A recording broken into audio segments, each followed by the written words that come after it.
Hey everyone, welcome to my channel. तो ये है क्लास 4 की साइंस की book me and my world, जिसमें आज हम करेंगे चैप्टर नंबर 2 सेंस ऑर्गन्स। अपने सेंस ऑर्गन्स के बारे में आज हम इसमें बात करेंगे। सेंस ऑर्गन्स के साथ साथ स्पेशल पीपल के बारे में भी हम इस चैप्टर में पढ़ने वाले हैं। The organs which help us see, feel and sense the things around us are called sense organs.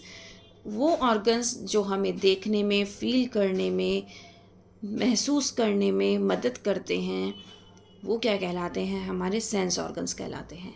हमारे पास 5 सेंस ऑर्गन्स हैं, आप अच्छे से जानते हैं। Eyes, nose, ears, tongue and skin. So sense organs अब हम सेपरेटली सेंस ऑर्गन्स के बारे में पढ़ लेते हैं। आइज़ के बारे में, आँखों के बारे में सबसे पहले पढ़ते हैं। Eyes help us to see the things around us. Eyes हमें क्या मदद करती हैं कि अपने चारों तरफ चीज़ों को देखें और उनका कलर, शेप, साइज़ हम सब कुछ बता पाएँ। हम डिस्टेंस भी बता सकते हैं देख करके कितने डिस्टेंस पे कौन सी चीज़ रखी हुई है। और आइज़ क्या हैं? हमें देखने में मदद करती हैं, इसीलिए eyes are the sense of sight, sense organ of sight, जो कि हमें देखने में हेल्प करती हैं। Ears, ear help us to hear various sounds. Ears की वजह से, कानों की वजह से हम बहुत सारी साउंड्स सुन पाते हैं।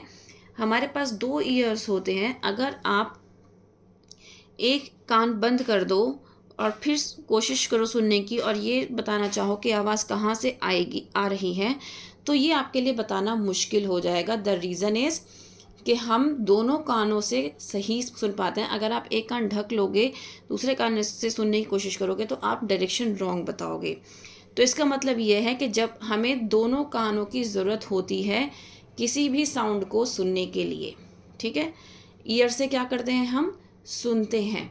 आपने देखा होगा आज के टाइम में हम ईयरपॉड्स, लीड्स वगैरह बहुत ज़्यादा यूज़ करते हैं, हेडफोन्स बहुत यूज़ करते हैं, जिसकी वजह से क्या होता है, जो हमारे अंदर ईयर पिन्ना होता है, एक बहुत पतली सी लेयर होती है, उस पर इफ़ेक्ट पड़ना स्टार्ट हो जाता है। बहुत सारे ऐसे केसेस भी हुए हैं कि लोग जो है इतने लाउड वॉल्यूम में सुन रहे थे कि उनको किसी मतलब वो जैसे रोड क्रॉस कर रहे होते हैं तो उनको हॉर्न भी नहीं सुनाई दिया, जिसकी वजह से उनका एक्सीडेंट हो गया, है ना, उनकी डेथ हो गई। तो ऐसे बहुत सारे केसेस हैं। तो अगर आप ईयरपॉड्स लगाकर सुन भी रहे हो, लीड्स लगाकर सुन भी रहे हो, तो कोशिश ये करो कि उसकी जो वॉल्यूम हो वो बहुत कम हो, इतनी हो कि वो आपके ईयर पिना को अफेक्ट ना करे। क्योंकि अगर आप रेगुलर बेसिस पे अपने ईयर पिना पे बहुत ज़्यादा इफ़ेक्ट डालते हैं, तो एक टाइम बाद ऐसा होता है कि आप सुनने की क्षमता खो देते हैं, आपको सुनाई नहीं देता है, ठीक है। तो इस चीज़ से बचने के लिए हम क्या कर सकते हैं? हम या तो ईयरफोन्स का यूज़ ही ना करें, है ना, और अगर हम कर रहे हैं तो बहुत कम वॉल्यूम में करें। Nose, nose help us smell all types of colours, odours and fragrances. So odour मतलब हम हर तरह की स्मेल को सूंघ, जैसे कोई स्मेल ऐसी गंदी स्मेल आ रही है तो हम बता देते हैं कि बदबू आ रही है, खुशबू आती है तो हम बता देते हैं, है ना। और नोज़ की वजह से हम ब्रीथ भी करते हैं। आपको पता होना चाहिए कि ब्रीथ इन ब्रीथ आउट करते हैं, है ना। रेगुलर ऑक्सीजन लेते हैं और कार्बन डाइऑक्साइड छोड़ते हैं, तो वो भी हम किसकी वजह से करते हैं? नोज़ की हेल्प से ही करते हैं। तो नोज़ कैसा सेंस ऑर्गन है? स्मेल का। नाउ लेट्स टॉक अबाउट टंग। टंग से तो हमारे बहुत सारी चीज़ें हैं भाई। हम आइसक्रीम खाते हैं तो हमें क्योंकि बहुत मज़ेदार लगती है, मम्मा के हाथ के छोले भटूरे बहुत पसंद हैं, बिरयानी बहुत पसंद है। तो ये क्या है? हमारे टेस्ट बर्ड्स हैं जो कहते हैं कि आज मम्मा ये खाना है हमें, आज मुझे पिज़्ज़ा खाना है, आज मुझे बर्गर खाना है। तो ये हमारे टेस्ट बर्ड्स होते हैं जो कि टंग पर प्रेजेंट होते हैं। वो हमसे कहते हैं कि आपको आज ये खाना है, आपका आज दिल जा रहा है। हम कहते हैं ना, बहुत क्रेविंग हो रही है आज मुझे मीठा खाने की। क्यों भाई? आपकी टंग आपसे कह रही है कि भाई आज तो मीठा खाना है, ठीक है।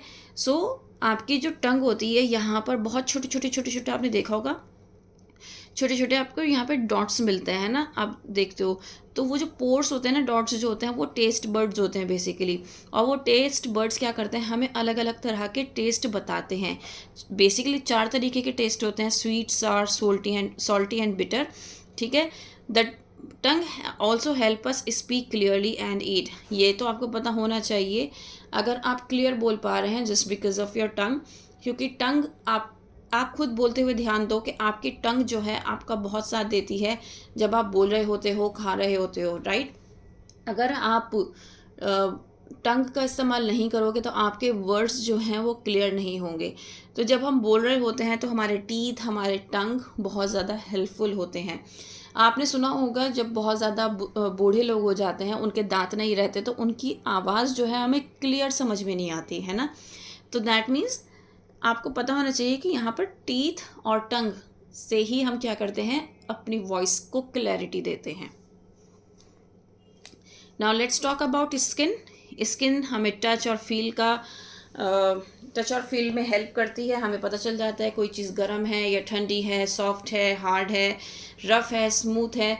तो ये सब चीज़ें हमें कैसे पता चलती हैं, स्किन की वजह से। अब हम काइंड ऑफ टच बोल सकते हैं, काइंड ऑफ टच पढ़ेंगे जिसमें हम गुड टच और बैड टच की बात करते हैं। आज के टाइम में आप देख रहे हैं बहुत सारे केसेस हो रहे हैं, राइट। तो हम क्या करते हैं, हम गुड टच और बैड टच बच्चे को सिखाते हैं। अगर कोई आपके चीक्स को पकड़ रहा है तो that means it is a good touch. अगर आपको कोई चेस्ट पे टच कर रहा है तो it is your bad touch, है ना। अगर आपके कोई प्राइवेट ऑर्गन्स पे, जहाँ से आप आपके जो बर्ड्स है पीछे, उनको टच कर रहा है तो भी क्या है, ये बैड टच है। अगर कोई आपको आपके हैंड को टच कर रहा है, that is that is a good touch, that is not a bad one. But अगर आपके कोई थाइस को टच कर रहा है, आपके लेग्स को टच कर रहा है, तो that is your bad touch. Bad touch के केस में आपको एकदम से अपने पेरेंट्स को बताना है। अगर आप घर पर हैं तो पेरेंट्स को बताइए, अगर आप स्कूल में हैं तो आप स्कूल में टीचर को एकदम से बताइए। कभी भी ये सब बातें अपने पेरेंट्स से नहीं छुपाते हैं। चाहे आपके पेरेंट्स आप पर कितना ही गुस्सा करते हों, लेकिन वो आपकी बात ज़रूर सुनेंगे और आपकी हमेशा मदद करेंगे। पेरेंट्स का गुस्सा जो होता है ना, वो थोड़ी देर के लिए होता है। और वो गुस्सा किस बात पे करते हैं, आप पढ़ नहीं रहे हो, आप खा नहीं रहे हो, सिर्फ इन्हीं बातों पे गुस्सा होता है। अदरवाइज़ वो आपसे नाराज़ नहीं होते, क्योंकि पेरेंट्स जो होते हैं वो अपने बच्चों को सबसे ज़्यादा प्यार करते हैं। तो इसलिए अपने पेरेंट्स से हमें कभी भी कोई भी बात नहीं छुपानी चाहिए, ठीक है। और हमें क्या करना चाहिए, एकदम से अपने पेरेंट्स के साथ सारी बात डिस्कस करनी चाहिए। वैसे तो जो भी आपके साथ पूरे दिन में हो रहा है, रोज़ाना आप जाके अपने पेरेंट्स को बताओ, है ना, ताकि उनको पता रहे कि आपके स्कूल में क्या हो रहा है, आपके कौन कौन से फ्रेंड्स हैं, आपका फ्रेंड सर्किल कैसा है, ठीक है। तो ऐसा टच जिसमें आपको प्यार और मतलब लव और अफेक्शन मिले, जैसे कि हम ग्रैंड पेरेंट्स का प्यार होता है, माँ बाप का प्यार होता है, भाई बहनों का प्यार होता है, जो आपको एंकरेज करता है, आगे बढ़ने के लिए मोटिवेट करता है, वो हमेशा गुड टच कहलाता है। बैड टच हमेशा वो होता है जो आपको अनकंफर्टेबल फील कराए, आप उस इंसान के साथ अच्छा फील ना करो, आपको बुरा लगे, क्योंकि वो आपको गलत तरीके से टच करता है। छोटे छोटे बच्चों को क्या किया जाता है, सबको चॉकलेट बहुत पसंद होती है, आइसक्रीम बहुत पसंद होती है। तो जितने भी किडनैपर्स होते हैं या जो बैड टच करने वाले लोग होते हैं, वो उन बच्चों को ये सब चीज़ें ऑफ़र करते हैं और उनको बैड टच करते हैं। तो आपको ऐसे लोगों से बचना है। अगर कोई आपको चॉकलेट, आइसक्रीम कुछ भी ऑफ़र कर रहा है, आपको बिल्कुल नहीं लेना है। आपको अगर कोई चीज़ खानी है तो अपने पेरेंट्स से बोलिए, आपके पेरेंट्स आपको बिल्कुल ला कर देंगे, वो कभी भी आपको मना नहीं करेंगे। लेकिन किसी भी इंसान से, चाहे वो नोन हो चाहे वो अननोन हो, आपके लिए आपको बिल्कुल भी उससे नहीं लेना है। आपको एक बात मैं बता दूं, ज़्यादातर केसेस जो होते हैं बैड टच के, वो नोन लोगों से होते हैं, जिनको हम जानते हैं ना। वो लोग हमारे साथ कुछ ऐसा गलत करते हैं जो हम अपने पेरेंट्स से भी नहीं बोल पाते। तो आपको इस बात का ध्यान रखना है कि आपको अपने पेरेंट्स से हर एक बात शेयर करनी है, ठीक है। चाहे वो आपका कितना ही करीबी दोस्त या रिश्तेदार क्यों ना हो, आपको सब बातें अपने पेरेंट्स को बतानी है। Now care of sense organs, हमने अपने सेंस ऑर्गन्स के बारे में पढ़ लिया। अब हम क्या करेंगे, उनके केयर कैसे कर सकते हैं। अपनी आँखों को हमें क्लीन पानी से धोना चाहिए, उनको रेगुलर क्लीन रखना चाहिए।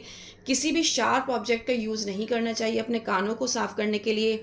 अपनी टंग को भी हमें रेगुलर क्लीन करना चाहिए, नोज़ को रेगुलर क्लीन करना चाहिए, और हमें नेल्स जो हैं वो रेगुलर बेसिस पे कट करने चाहिए, और अपने फिंगर्स को क्लीन रखना चाहिए, राइट। और हमें अपने टीथ जो हैं वो ट्वाइस अ डे ब्रश करने चाहिए, स्किन को साफ़ रखना चाहिए, रेगुलर बाथ लेनी चाहिए, right. Now let's talk about the special people.